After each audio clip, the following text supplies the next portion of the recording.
a drywall sheet in Carson's room.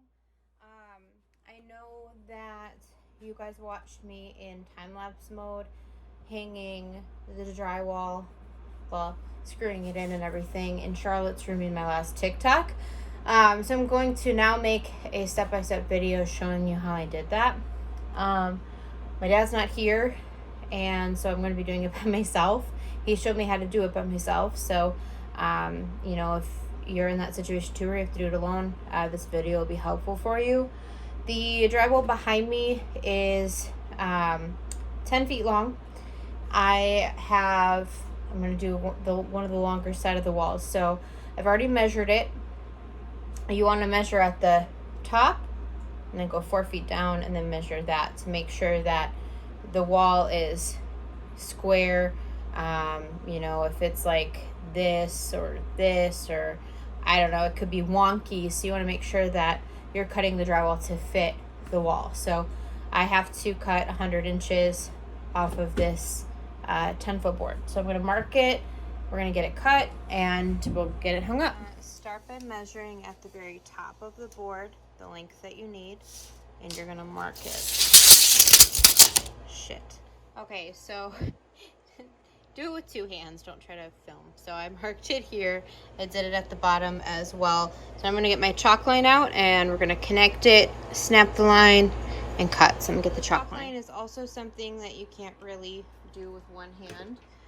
So your chalk line looks something like this, more than likely. Your line of chalk is in here. You can hook this onto the top of your drywall, pull it out, make sure the line is tight, and then you just snap it and it marks the line. Nice straight line for you with chalk. Now I'm going to take my utility knife and cut that line, scoring the edge, and then we're going to bend the drywall, and I'll show you that as well. So let me get this cut here. Not sure if I can do this with one hand, but so I'm going to do the top and then go down.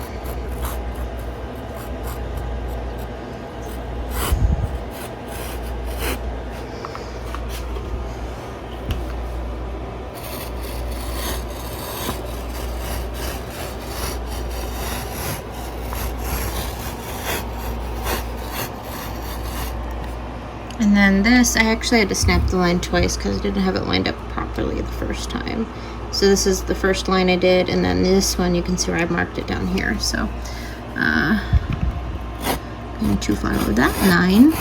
And this doesn't have to be perfectly straight. You want it to be as straight as you can and make sure that the measurement's accurate, but the line doesn't have to be that pretty. As you can see, mine's not perfect at all. All right, so now with that like that, I'm gonna see if I can prop my phone so you can watch me snap the board. All right, snapping the board. I did this with my dad. I don't know, I'm gonna do it by myself. I think I can. So you pull it out,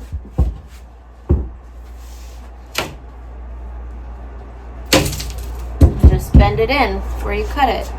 See? Now I need to get on the other side of it and cut this crease. So you're going to take your utility knife and just cut this crease all the way down, and then this is going to disconnect that piece from your drywall. So I'm going to do that quick. I just cut that crease and it disconnected it from the board. So now we have the right size board needed for the wall. Now here's the part where you can hang it by yourself. What you want to do is measure 4 feet down, because that's how wide your board is. You're going to measure 4 feet down, and then maybe like an inch and a half below that mark, put a screw into the board, into the stud. You're going to do that in 2 or 3 places. So I'm going to go into time-lapse mode here and get this marked. Just to show you what this looks like, so I have it sticking out just a little bit. So the drywall is going to sit on this screw when I go to lift it up. So this is basically my second set of hands.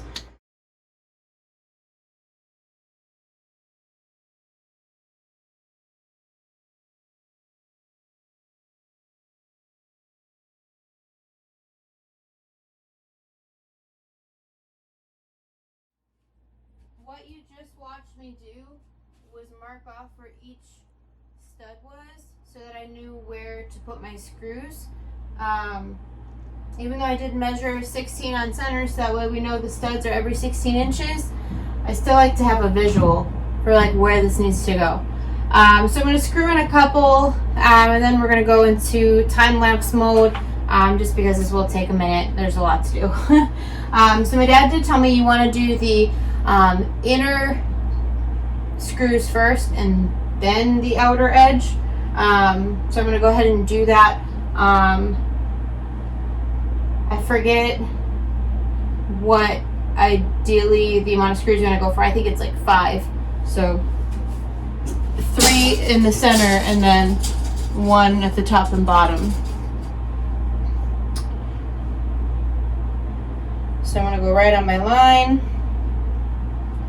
I'm going to go 1. Oops.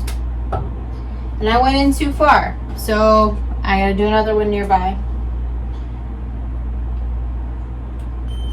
I was kind of on autopilot mode from building that I forgot.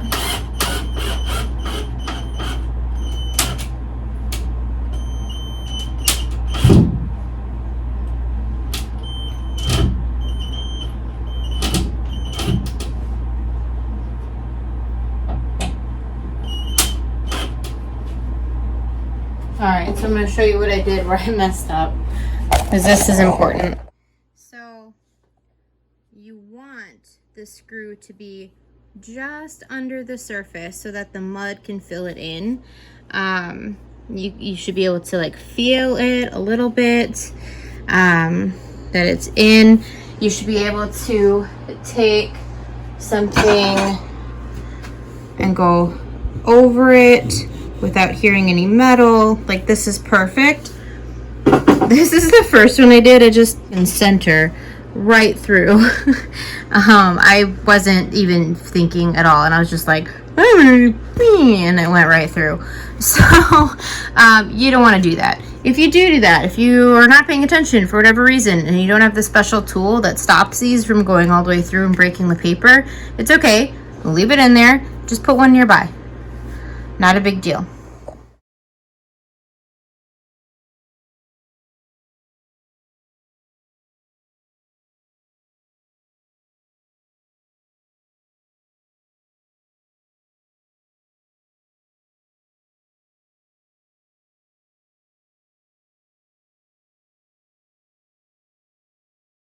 So I'm going to do the rest tomorrow with